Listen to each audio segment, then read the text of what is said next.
Michael Penix, welcome back to Big Ten competition. Michigan State is going to have a big challenge going to Seattle to face Washington.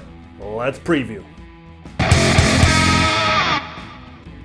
Man, it seems like the last time we saw Michael Penix, he was limping around, he was injured, he was throwing 4 interceptions, or maybe more, against the Iowa Hawkeyes. It seemed like more. And it seemed like that 2020 miracle season, that great season that he had at Indiana, looked very far in the distance. He proceeds to transfer to Washington, and new head coach Kalen DeBoer and his system has done wonders so far for Michael Penix. This is going to be a challenge for Sparty. Michigan State is actually the underdog coming into this game. Look, I know Washington has played Kent State and Portland State. Not exactly a gauntlet in a non-conference schedule, but I'm watching and I see Michael Penix more comfortable in the pocket. I don't see him running around as much.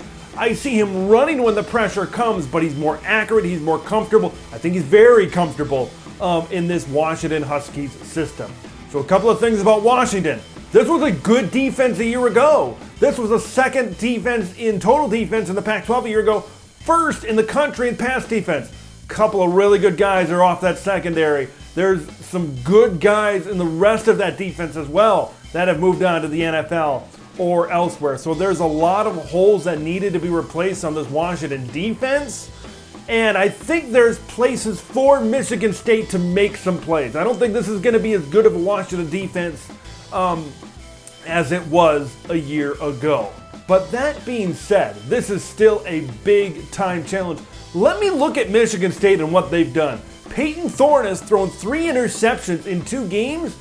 He hasn't, and the passing offense I don't think looks as good as a lot of people want it to look.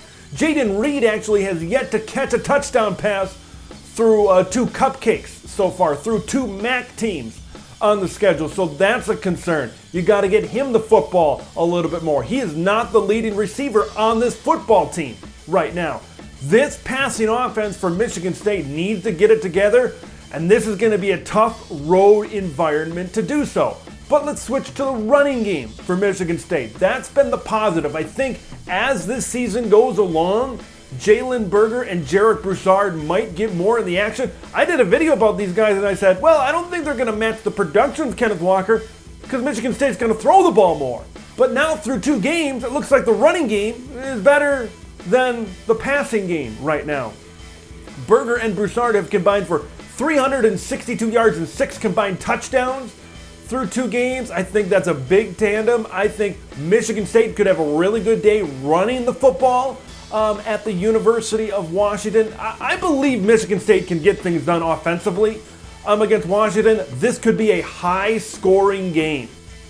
Okay, I look at Kalen DeBoer and that system he brought in from Fresno State here to the University of Washington, and I'm watching Michael Penix, and you get shades of 2020 through these first 2 games. You got to keep an eye out for Jalen McMillan, Giles Jackson, 2 good receivers. This is a good passing attack for Washington, which if you're a Sparty fan, you're going to get nightmares.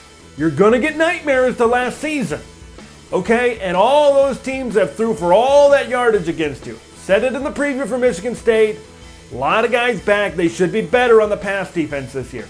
But this is their first big test. Look at that first game against Western Michigan. That was a game for a little bit. That concerned me a little bit. I think that's the big part of this game. Can Washington continue to throw the ball? And you know they're going to put it up in the air a lot. If you know anything about Fresno State in the past, you know anything about Kalen DeBoer in this system, they're going to put the ball in the air. Okay? And can that Michigan State defense contain Washington's passing attack? I think that's going to be a big issue. Maybe Michigan State runs the ball a little bit more to keep the ball out of the hands of Michael Penix. Is Michigan State's defense improved with Amir Speed back there, Chris Bogle on the defensive line? That's a big question for me. We've seen Michigan State play 2 MAC teams. I don't think we've seen the full repertoire of what they have to offer. This is a test. I'm not going to go out there and say it's a must-win game. I hate that term. Every game is a must-win game. You got to go out there and you got to win every game. That's got to be your attitude. But If you lose this game, which you very well could, you got Minnesota next week, which is a really good team. All of a sudden, you go 2-2, and you still got Penn State, Michigan, Michigan State, Wisconsin, Ohio State. You still got those teams on the schedule, and all of a sudden, you might be fighting for bowl eligibility later in the season. So these are two big games back-to-back, Washington and Minnesota. Don't look ahead to the Gopher game. Stick and focus on what's in front of you right now. I think it's going to be a fantastic nightcap. I think it's going to be a fantastic game. Probably a lot of points. Probably a lot of back and forth. Going to be entertaining. What do you guys think of this one? Washington and Michigan State. Is Michael Penix going to do good against another Big Ten opponent, going back up against some Big Ten competition? Or do you think Michigan State gets the big win on the road? Leave your thoughts, comments below. Make sure you subscribe to Big Ten Ted. I'm Big Ten Ted, and we will see you in the next one.